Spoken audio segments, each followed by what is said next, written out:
Hi, in this system preparation tutorial for using Apache Spark, we will use a notebook, and in particular is Zeppelin. Spark by itself doesn't provide visualization library, so it provides data processing algorithms like machine learning for data analysis, and then it provides saving the results in either in database or in the files. And therefore, Apache Zeppelin was created to provide not only using Spark data analysis, but also data visualization. So Apache Zeppelin is a web-based notebook that enables interactive data analytics. So you can make beautiful data-driven, interactive, and collaborative documents with SQL, Scala, Python. And also you can use even AngularJS to make more interactive visualizations. So basically in this tutorial we will install the Apache Zeppelin and we'll write where you can write again Scala-based or Python-based Spark applications. So for doing this, you first, if you haven't done it before, you of course need to download Spark. First, if you haven't done, go to the download page and choose pre-built package for Hadoop 2.4 and download it. I already have downloaded it before. And after this, you need to, in order that Zeppelin use the Spark, you need to define a Spark home variable. And depending on your operation system, if it's Ubuntu or Mac, you need to specify in the bash profile the Spark home variable. For example, I have it located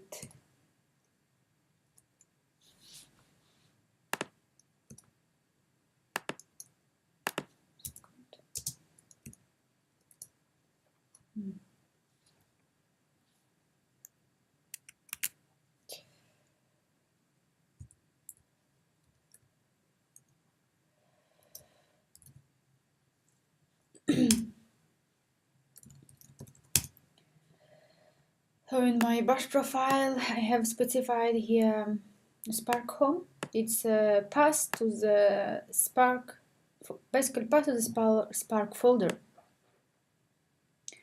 So in a Windows, you can also have to specify by using the any tutorial or how to specify the same as you do for Java home, same for Spark home.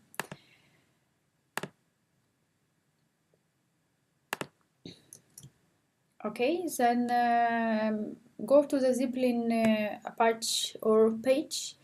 You can also watch the additional video tutorials, what it is about, and then you need also to download it. I already have downloaded. It's like a zip archive. You extracted it, and then we need to, since it's a web-based application, so we need to start it.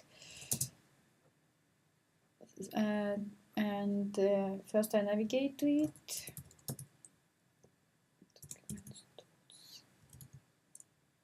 And then it has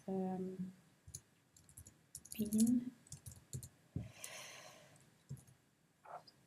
Zeppelin daemon start. By default it will start on localhost 8080. So when it's already has been started, so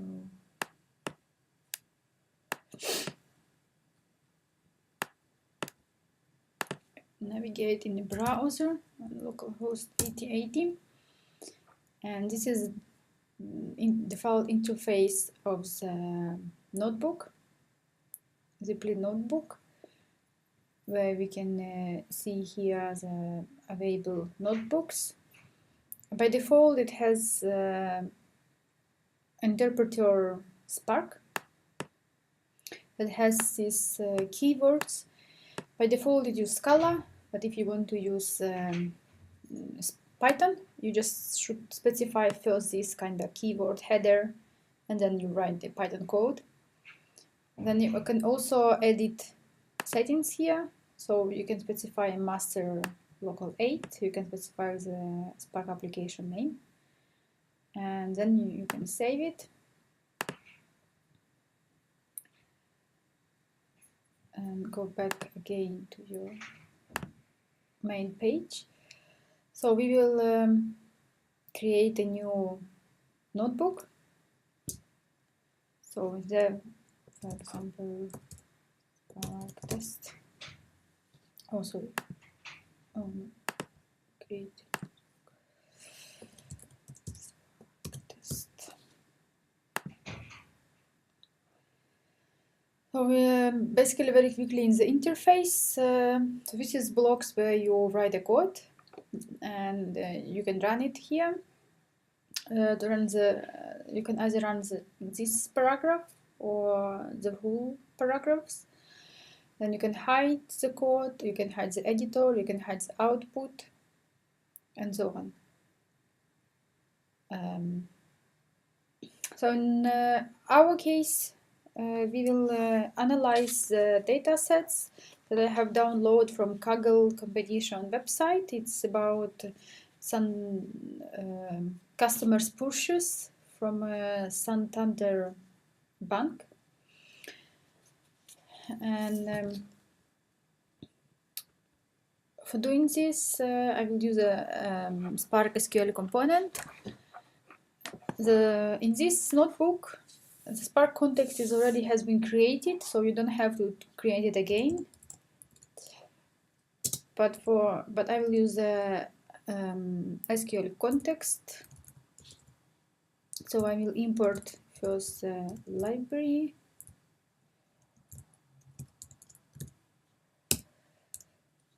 Then I will create the SQL context.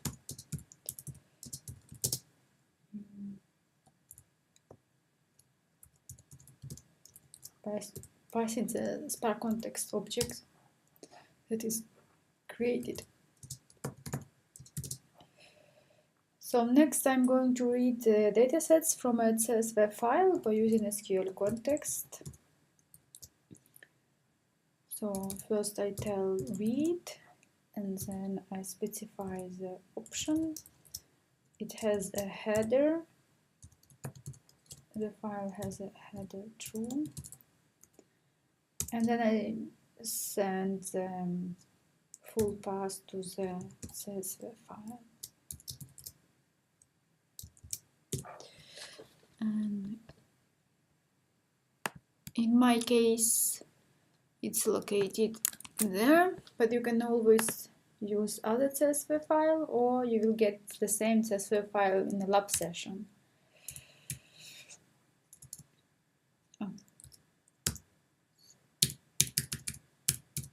So after this, we want to print the data structure, data fields. We use a print schema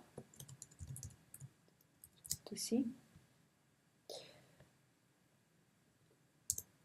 Okay, now we can run it.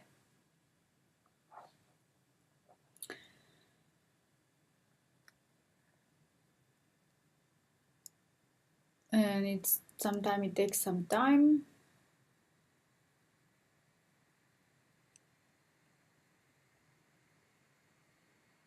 Yes, now it has been done. So it has a number of data fields, so not explain all of them, but it's general. It's a customer's data about purchase, and we know about the customer. It's his unique ID, or maybe not unique ID. Yeah, unique ID. By default, everything is collected as a string. Here, or I mean not collected, the parsed, all fields parsed as a string. If we don't specify the structure for each field, data type that will not provide a schema, where we specify for each field the data type. By default, it will be everything in string.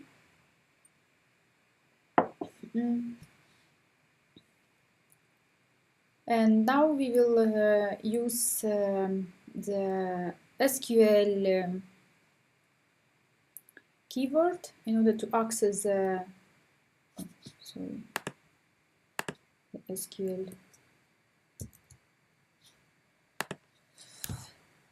library .sql. And for example, we want to know the age of the customers in the given datasets, and we limit to up to 1000 because there are limitations in the visualization. In a Zeppelin, you can see only the maximum 1000 of records. So basically, before to run this, we need also to create the temporal table representation, and I call it data. So then now we can query by using SQL kind of query, where I taking the age and the person ID from the table data that I specified here, and then limit 1000. Then we can run. It says the table of view is not found. Of course not found because I didn't run it again, this piece of code. When I have updated it, you need to run it again, so it creates a table. Okay, it's done. Now I can run this one. So when here it returns me the age and the number of the ID of the customer. And now here we have, I can see it's the table representation, and here we can have different visualizations types. We can also save the results in CSV or CSV or TSV format. For example, we want to have the pie chart where you can see the age of the customers. The most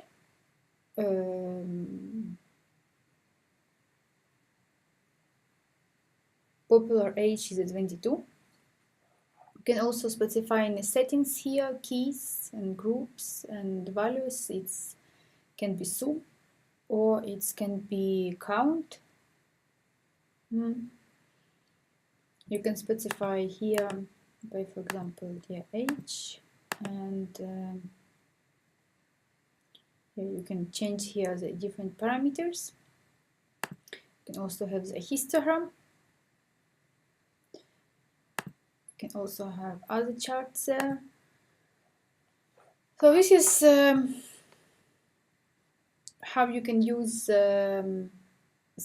Scala or Python-based Spark applications in a Zeppelin together with simple visualization of the results. That's all for this tutorial.